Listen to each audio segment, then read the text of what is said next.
Magandang araw mga kaalaman na hinog. Balak mo bang bumiyahe papuntang Amerika o ibang bansa sa 2026? Alam nyo ba na may mga bagong carry-on rules na ipapatupad ang TSA o Transportation Security Administration na maaring makapagpahuli sa iyo sa airport kung hindi ka handa? Oo mga kaibigan, habang papalapit ang 2026, maraming mga pagbabago sa mga patakaran sa pagdadala ng bagahe sa eroplano na dapat nating malaman. Kaya sa video na ito, ibabahagi ko sa inyo ang 10 mga bagong carry-on rules na ipapatupad sa 2026. Kaya panoorin mo ito hanggang dulo at alamin kung paano ka makakaiwas sa mga problema at abala sa iyong pagbiyahe. Pang-una sa ating listahan, mas mahigpit na Real ID requirement simula 2026. Simula 2026, ipapatupad na ang mas mahigpit na Real ID requirement para sa lahat ng pasahero sa domestic flights sa Amerika. Ang Real ID ay isang uri ng identification card na may espesyal na marka na nagpapatunayan na ligtas at authenticated ang iyong pagkakakilanlan. Kung wala kang Real ID, hindi ka papayagan sumakay sa eroplano kahit na domestic flight lang ito. Mahalagang kumuha na ng Real ID compliant na ID sa inyong estado bago mag-2026. Ang mga driver's license na hindi Real ID compliant ay hindi na tatanggapin.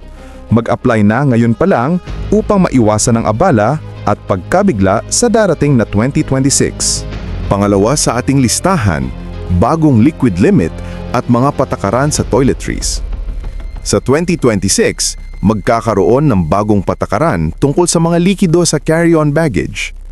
Ang kasalukuyang 311 rule o 3.4 ounces bawat bote, 1 quart-sized clear bag at may isang bag bawat pasahero ay maaaring magbago. Posibleng maging mas mahigpit ang pagsusuri sa mga likido at ang mga bote ay dapat na mas malinaw at nakikita ng husto. Ang mga toiletries na nasa maliliit na bote ay kailangan maipasok sa isang transparent na bag na may partikular na sukat. Huwag mag-attempt na magtago ng mga likido sa ibang mga bagay dahil mas advanced na ang mga scanning machines na gagamitin ng TSA. Pangatlo, sa ating listahan, mga bagong patakaran sa pagdadala ng electronics. Ang mga malalaking electronics tulad ng laptops, tablets at cameras ay kailangan ng alisin sa kanilang mga case at ilagay sa iwalay na tray para sa mas maingat na pagsusuri. Sa 2026, posibleng kailanganin ng buksan ang ilang mga electronic device upang patunayan na ito ay tunay at walang nakatagong mga ipinagbabawal na bagay. Ang mga power bank at portable chargers ay dapat nasa carry-on luggage at hindi dapat lalampas sa 100 watt-hours. Siguraduhin na ang iyang mga electronics ay naka-charge at maaaring i-on kapag hiningi ito ng TSA officer. Pang-apat sa ating listahan, mas mahigpit na pagsusuri sa mga bag at suitcase. Sa 2026, ang lahat ng carry-on baggage ay dadaan sa mas advanced na CT scanning machines na magbibigay ng 3D image ng iyong bagahe. Ito ay nangangahulugan na mas detalyado ang pagsusuri at mas madaling makita ang anumang ipinagbabawal na bagay. Ang mga bagahe na may maraming bulsa at compartments ay maaaring magdulot ng mabagal na pagsusuri dahil kailangan itong buksan at isa-isahin. Upang maiwasan ng abala, mag-pack ng maayos at iwasan ang sobrang pagpupuno ng iyong carry-on bag. Baka naman po, tutal wala namang kinikita ang channel namin. Baka po kahit sa pag-like lang po dito sa video at subscribe, okay na po. Maraming salamat po. Panglima sa ating listahan, mga bagong patakaran sa pagdadala ng pagkain at snacks. Ang pagdadala ng pagkain at snacks sa carry-on baggage ay makakaroon ng mas mahigpit na patakaran sa 2026. Ang mga liquid o semi-liquid na pagkain tulad ng yogurt, peanut butter at sauces ay dapat sumunod sa liquid rules. Ang mga fresh fruits at vegetables ay maaaring magkaroon ng mga restriction lalo na kung galing sa ibang bansa. Ang mga pagkain na nakabalot ng maayos at nasa transparent na container ay mas mabilis maipapasa sa security check.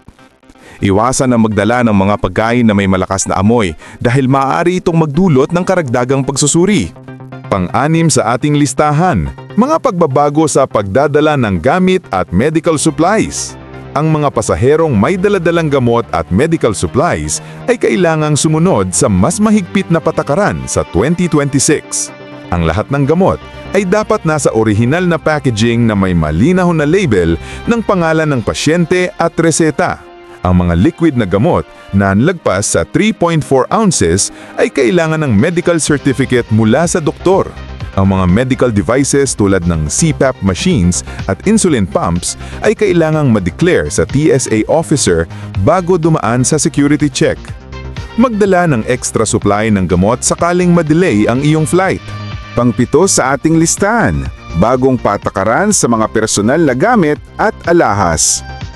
Ang mga personal na gamit tulad ng alahas, relo at belts ay kailangan ng alisin at ilagay sa tray para sa mas maingat na pagsusuri. Ang mga malalaking piece ng alahas ay maaaring mag-trigger ng alarm sa metal detector, kaya inirerekomenda na itago muna ang mga ito sa carry-on bag hanggang makalagpas sa security. Ang mga belt na may malalaking buckle ay dapat alisin bago dumaan sa scanner. Ang mga wallet at coins ay dapat ilagay sa carry-on bag upang maiiwasan ang pagkalimot at pagkaabala. Pero dati na rin naman na ginagawa yan. Siguro, paalala na lang din sa mga baguhan at first time lang babiyahe ng ibang bansa. Pangwalo sa ating listahan, mas mahigpit na patakaran sa footwear. Sa 2026, posibleng kailanganin ng maghubad ng sapatos ang lahat ng pasahero sa security check, hindi lang ang mga nakaspecific na tipo ng sapatos. Ang mga sapatos na may makapal na soles o heels ay maaring magkaroon ng mas masusing pagsusuri dahil maaari itong pagtaguan ng mga ipinagbabawal na bagay. Magsuot ng mga sapatos na madaling hubarin at isuot upang maiwasan ang pagkaabala. Magdala ng malinis na medyas sakaling kailanganin ng maghubad ng sapatos. Pangsiyam sa ating listahan, bagong screening process para sa mga bata at senior citizens. Ang mga bata at senior citizens ay dadaan sa bagong screening process na mas sensitive at angkop sa kanilang pangangailangan. Ang mga stroller at baby carriers ay kailangang dumaan sa X-ray machine at maaaring sumailalim sa manual inspection. Ang mga liquid na gatas at baby food ay pinapayagan lagpas sa 3.4 ounces, ngunit kailangang i-declare sa TSA officer. Ang mga senior citizen na may medical conditions ay maaaring humingi ng assistance sa TSA personnel upang mapadali ang kanilang security screening. At ang pangsampo sa ating listahan, digital documents at biometric screening. Sa 2026, mas paiigtingin ang paggamit ng digital documents at biometric screening. Ang mga boarding pass at ID ay maaaring iskana lang gamit ang smartphone, ngunit kailangan may backup na printed copy. Ang facial recognition technology ay mas magiging laganap sa mga airport, kaya mahalagang ang iyong itsura ay tumugma sa iyong ID picture.